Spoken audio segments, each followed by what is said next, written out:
I'll talk a little about state-owned enterprises and the low-carbon transition. And before I go into the details of it, I quickly want to present the idea and so the whole study in a nutshell.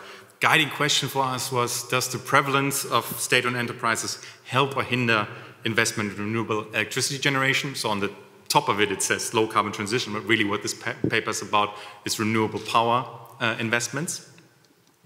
The method that we used for the eventual final results was, well, a regression analysis, a country-level panel regression analysis for which independent data was the investment in renewable electricity production observed in 6 different subsectors: wind, solar, geothermal, and so on. And the result, somewhat counterintuitively, I imagine to some of you, and to us at first as well, was that a higher degree of state ownership in the power market leads to more renewables investments. Higher leads to more. So apparently SOEs could be used or can be used and are used as avenues to greening the electricity sector. And if you want to know the caveats to this and how we come to this, this somewhat surprising results, you'll have to follow me through the details. But first, let's take a more bird's eye view, a broader look on the context and rationale. So what's the context and rationale for this study? Well, the energy sector has a continued prevalence for SOEs. On the right-hand side here, you see a figure that shows that if you look at it from a carbon perspective and look through the SOE angle, that SOEs are responsible for, or state-owned, how do we write it here? So state ownership is responsible for way more than half of the CO2 emissions from fossil fuel combustion. So no doubt for the low carbon transition, state-owned enterprises matter and are prevalent. Our own work at the OECD, as well as a body of literature generally, shows that SOEs generally, not just specifically in the power market, there might be undue advantages at play. And specifically for clean energy investments, so for the transition of the power sector to a low carbon power sector, we know that it's important that competition, so to have competition in the market and to get rid of competition issues. To roll that back up, competition is a factor for renewable power investments. We know SOEs are associated with competition issues and that they are prevalent there.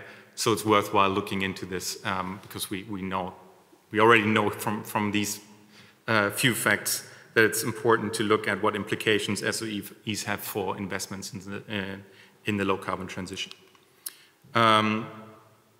So what do we specifically want to know in this paper? There are 3 different things. First off, which assets do SOE hold and what do they currently invest in? So, as a player in the market, how do they behave? Second, are there signs for preferential treatment of SOEs in the electricity sector? So these undue advantages I was talking of in the power sector, can we actually see that? And third, the final and primary question here, does the prevalence of SOEs help or hinder? Is it helpful or hurtful to have SOEs and more or less state ownership in the power market? Before we go into the research, it's important to keep in mind the characteristics of SOEs and what makes them important players to look into. They often have way more complex governance than private firms would have. So the role of government obviously is strong when it comes to SOEs and how they figure into the decision making of a state-owned enterprise. Incentive structures are oftentimes set up differently, not least because SOEs usually are more than profit-seeking enterprises. They have to heed oftentimes public policy objectives. That might be climate objectives, of course, but it could also be and often is, especially in emerging economies, certain provision of electricity or provision of electricity at a certain price. Then there might be government-specific financial return requirements. There might be potential for political interference, of course, beyond these political policy objectives. And then there's the angle of potential strategic interest in overseas investment. So, you know, again, beyond public policy objectives in the power sector, there might be, for example, geopolitical interests of SOEs. On top of all of these challenges or, you know, specificities of looking into SOEs, we are faced with some conceptual challenges here. It's important to disentangle ownership from market structure. So a monopoly in a power sector could be a private one or an SOE one, but often we find that, you know, a certain market structure is associated with prevalence of SOEs. And disentangling that will be important to get a clear view on what SOEs actually do and what effect they have in power markets. Then this preferential treatment might not be limited to SOEs. We have to keep that in mind. And defining state ownership in the first place is quite an issue. And I'll show at the end some robustness checks for that. So to the first question, how are they prevalent players and how do they behave? What you see here is the percentage, unfortunately it doesn't say at the top, I'm sorry, but it shows the percentage of production capacity in the power market, renewable and fossil fuels, split by how private or public that company is, or how, you know, state-owned that company is, or if it's state-owned or not. And depending on your definition, you can see we get to almost 2/3 of the market owned by state-owned enterprises, but even, you know, if you scale back to reasonable definition, or certainly reasonable definition of just 50% ownership, you see it's still half of the market in terms of capacity that's owned by state-owned enterprises. So in terms of production capacity, Jane, yeah? Sorry, is that G20 or was Sorry, I forgot to mention it's global. This is the global figure. The eventual study that I'll present, though, will be in OECD and G20 countries. And that's 2016. And what you can see here is that, oh, well, you can't see it that well in this figure, but what's in this figure is the state interest in zero carbon capacity, private interest in zero carbon capacity, and the reverse, so for fossil fuels, split by what's in the pipeline, so what's currently being built, currently at the time of 2016, and what's already operating. And if you look at these two bars, you'll see that that SOEs are slightly more green when it comes to their pipeline, but otherwise behave more or less like the rest of the market if you take, again, this bird's eye view, if you take these numbers at face value. But what I can tell you already here is that it's important to disentangle that. So at the face of it, SOEs don't seem to behave that different when it comes to green versus brown. But there are a lot of factors this figure is hiding that I want to bring out in a second. Before I do that, I quickly want to talk about preferential financing. So I talked about undue advantages. And one of them may be preferential treatment, and specifically preferential financing. There's not too much evidence on that, but we found some data in a Moody's study on state-related energy companies that shows the baseline credit assessment. So what would be the credit assessment or the credit rating of a company if it were evaluated as if it were a private company, and what's the final rating once you evaluate it as the SOE it is. And you see a striking difference here.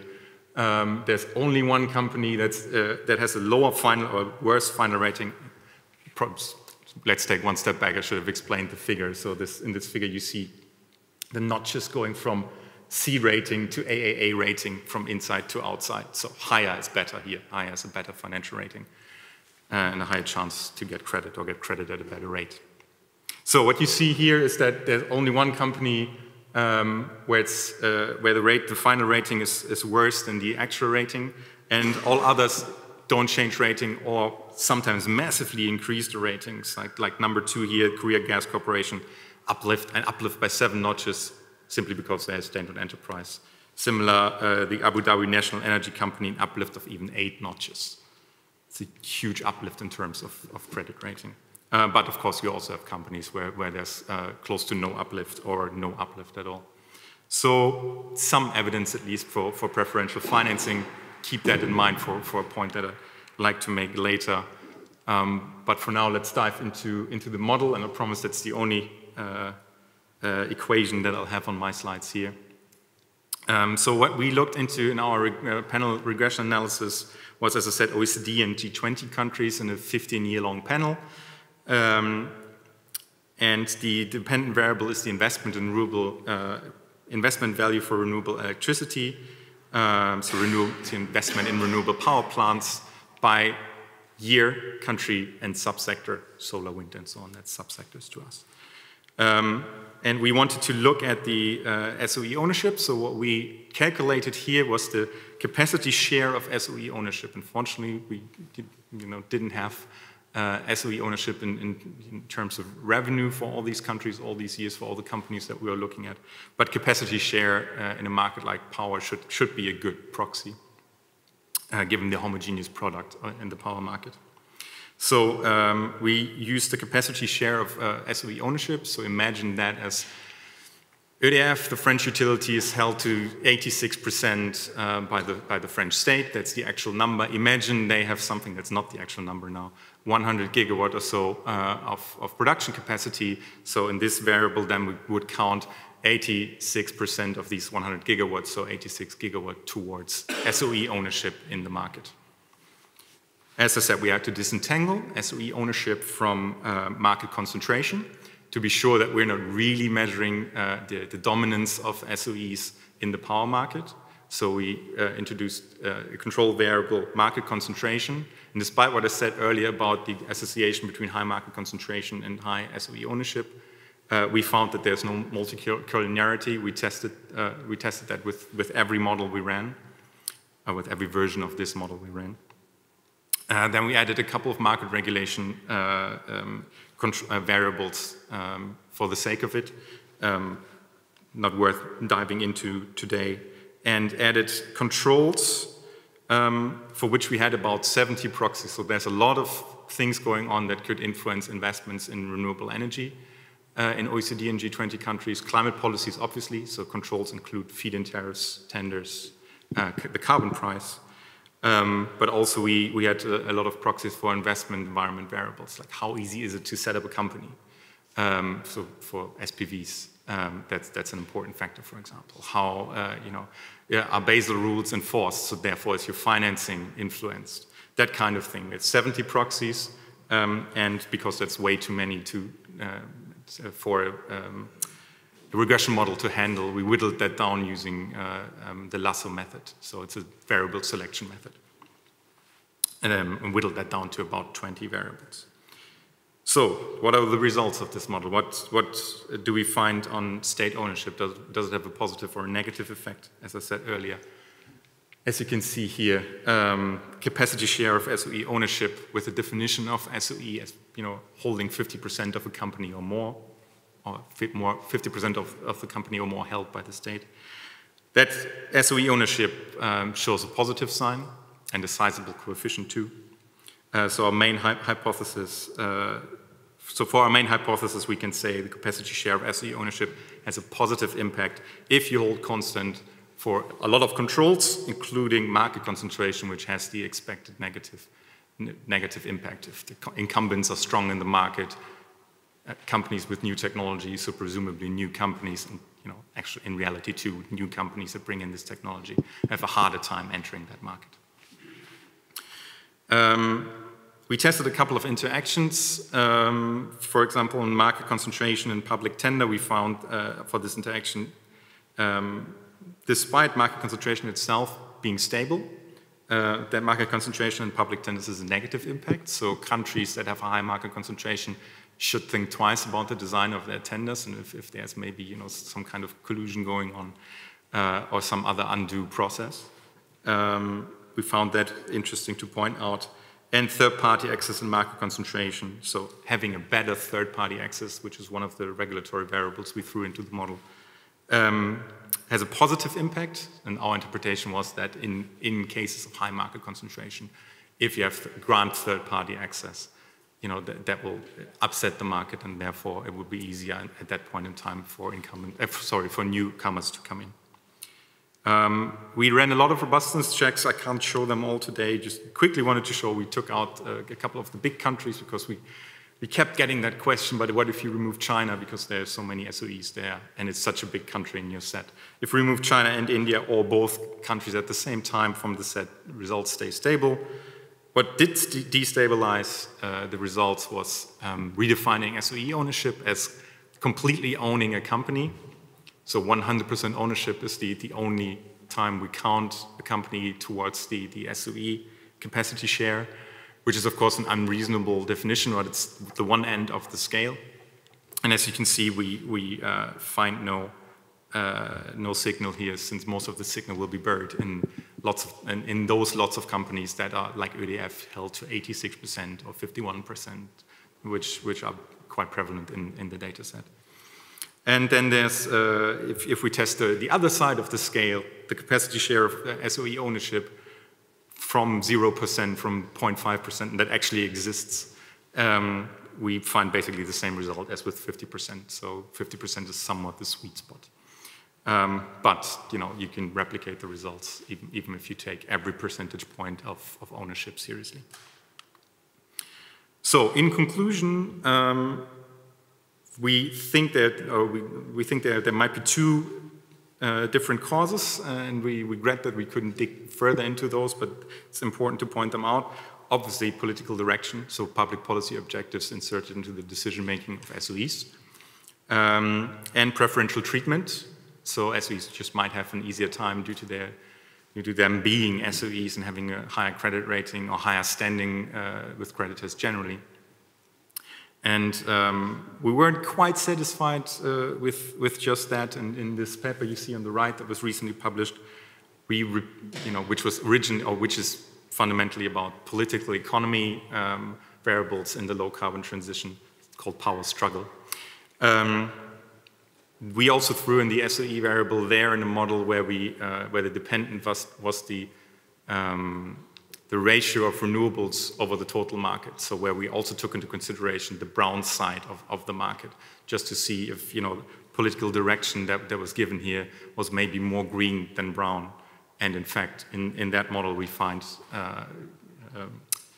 we can show as well that, or we can show finally that political direction seems to be more on the green side than on the brown side. So that's pointing in the right direction, if you will.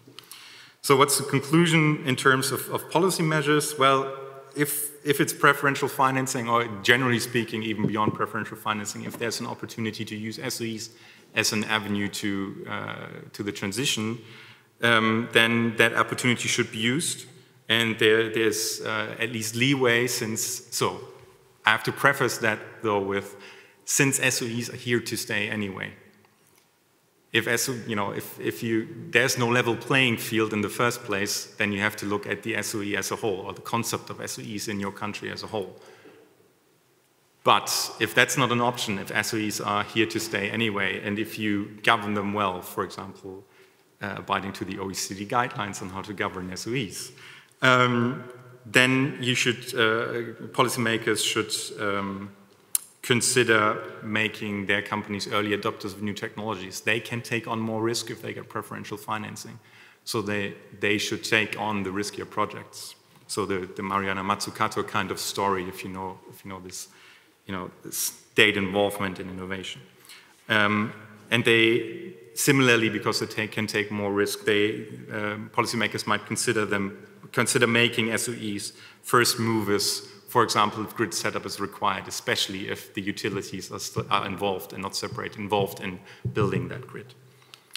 Well, there's further research needed on the fast-changing electricity sector. We heard this morning we need to know more about new business models, and we need more innovation in terms of business models. These business models definitely are evolving right now and have been for the past years in connection with the search of renewable electricity investments.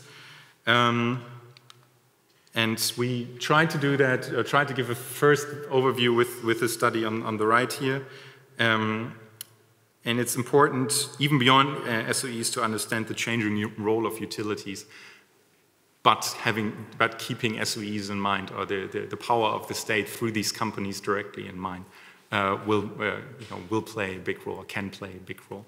And therefore, states should think twice when thinking of their utilities, especially if they're still strongly integrated into the electricity market. So thank you very much for that. Thank you for your patience.